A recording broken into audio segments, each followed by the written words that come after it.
IT의 신! 아신 여러분, 안녕하십니까? 예, 안녕하시지 못하실 것 같아요. 제가 지난주 해외를 좀 다녀왔습니다. 가족 여행을 갔다 왔는데요.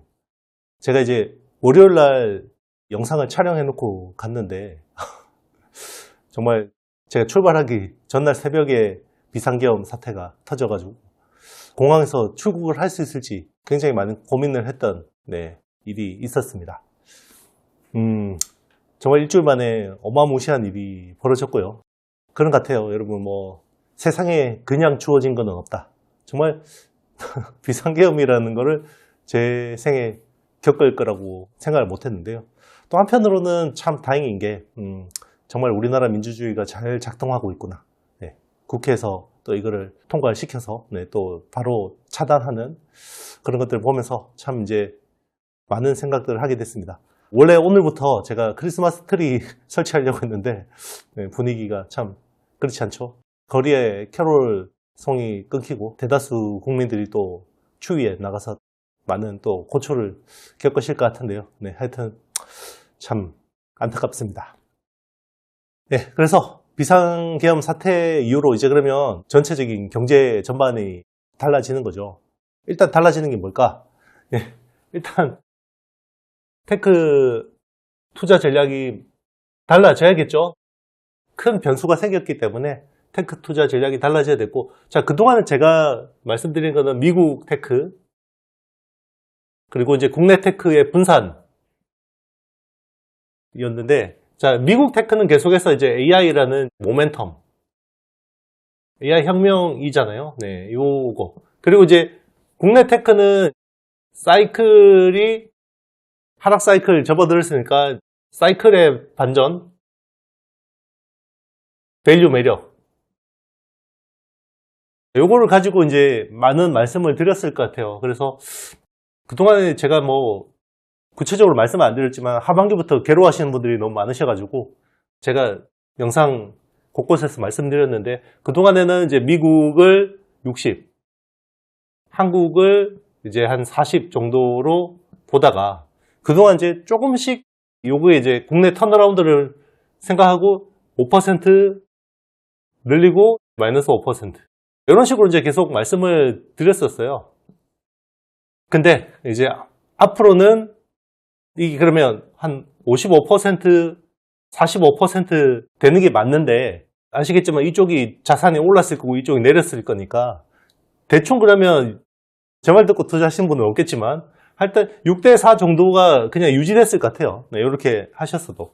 왜냐하면 환율이 1,430원 수준인 이 정도 수준이기 때문에 이게 또 환차익도 있을 거란 말이죠. 근데 당분간 이 비중은 안 건드리는 게 맞을 것 같습니다. 당분간. 언제까지? 지금 한국의 불확실성이 제거될 때까지. 요때까지는 그냥 미국 자산은 가만히 놔두면 되겠다.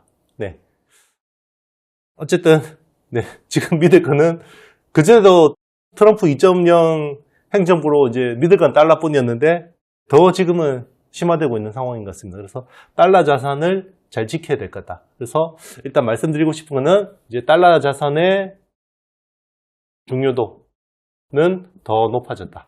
이거는 테크에서 말씀드리는 겁니다.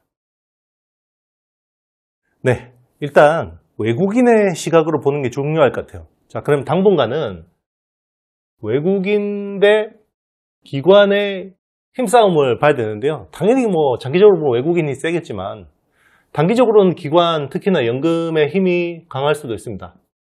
일단 이제 외국인은 한국 거버넌스에 대한 의구심이 커질 수밖에 없겠죠. 그래서 계속해서 지금 14주 연속 매도.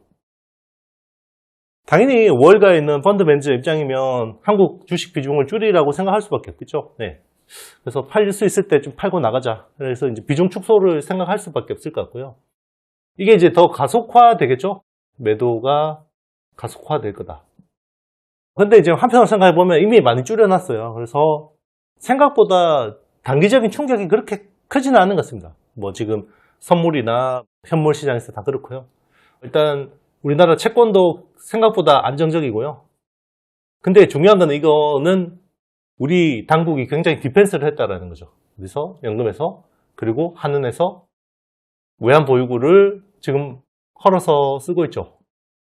이거를 탈출의 기회로 생각할지 아니면 뭔가 한국 자산의 싼 매력을 기회로 생각할지 이런 건 이제 여러분들이 외국인이라면 어떻게 생각할지에 대해서 좀 잘 생각해 봐야 될 것 같고요. 그래서 일단 우리 한은이나 연금에서 굉장히 많은 디펜스를 하고 있다. 그래서 단기적으로 지금 외국인과 기관의 힘이 강하게 작용하고 있는데, 자, 그러면 이거를 언제까지 봐야 되냐? 우리는 그러면 이게 어디서 판가름 나냐? 환율에서 판가름이 납니다. 제가 보기에는 1450원을 저는 기준점으로 보고 있습니다. 그래서 만약에 1450원을 우리가 방어하지 못한다. 기존에 1400원 디펜스 하다가 거의 지금 뭐 그냥 속칭 영혼까지 털렸다라고 얘기를 하는데, 1400원 방어 열심히 하다가 지금 1450원대로 지금 방어선을 구축하고 있는데요. 요게 뚫리면 여러분들도 좀 조심하셔야 됩니다. 예, 그래서 제가 보기에는 가능성이 없진 않아요. 단기적으로 가능성은 없지만 않지만 어쨌든 요걸 잘 방어한다 그러면 일단 단기적으로 우리는 어느 정도 이제 자산 시장을 좀 선방할 수 있을 것 같고요. 만약에 이게 뚫리면 녹록지 않습니다. 이게 또 그리고 조금 더 길어지면 부동산을 건드릴 수 있어요. 네, 부동산 시장을 건드릴 수 있습니다. 여러분 아시겠지만 지금 가계부채가 굉장히 우리의 굉장히 경제의 뇌관이거든요. 네, 그래서 진짜 지금은 절대 무리하지 마시고요. 현금 비중을 꼭 가져가셔야 됩니다. 네, 그래서 당분간 잘 대응해야 될 것 같습니다. 네, 여러분 너무 공포를 가질 필요는 없습니다. 사실 우리 시장의 안 좋은 부분들은 상당 부분 프라이싱 돼 있고요. 네, 프라이싱 돼 있고 조심하자는 뷰지 제가 국내 시장 망했다 이런 건 절대 아닙니다. 그래서 일단 당분간 그런 부분에서 조금 이제 우리가 조심해야 되고요. 그리고 이제 달러 자산이라는 버퍼를 잘 활용해야 될 것 같고요.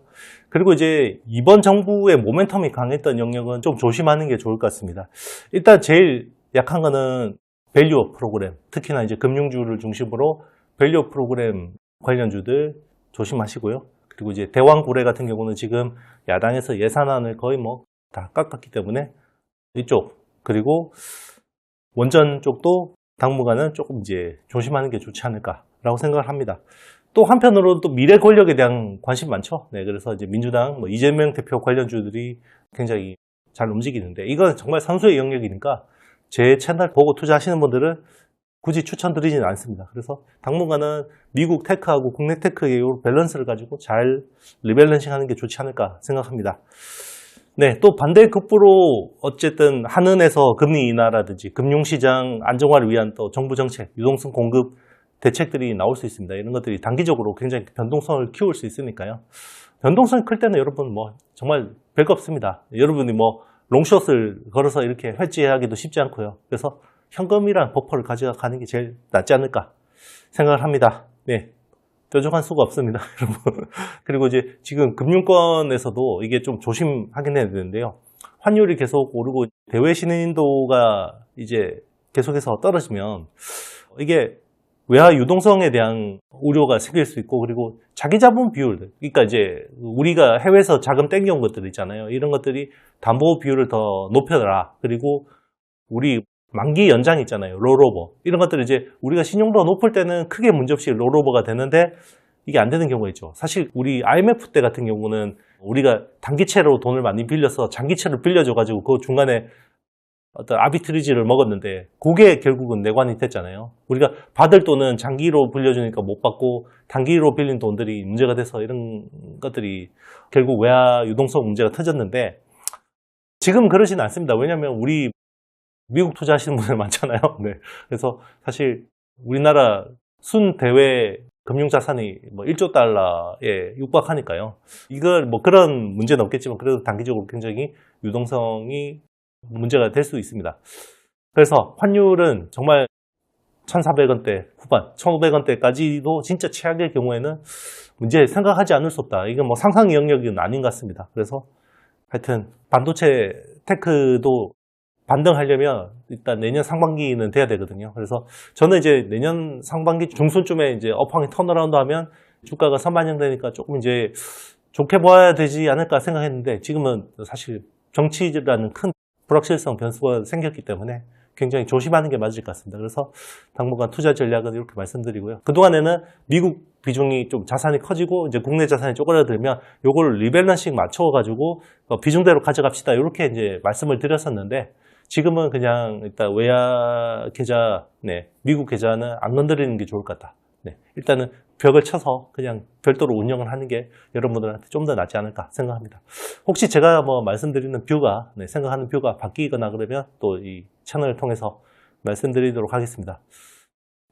뭐 여러분 연말 정말 힘들고요. 올 하반기 같이 이렇게 이런 시장이 다시 올까 또 싶은데 하여튼 힘내십시오. 어쨌든 새벽이 오기 전에 가장 어둡다라는 말을 또 여러분들에게 드리고 싶습니다. 그리고 우리 국민들의 또 저력, 수준을 믿습니다. 사랑해요, 감사해요. 이 시국에 제 채널 와서 봐주시는 여러분들 전부 너무 감사드립니다.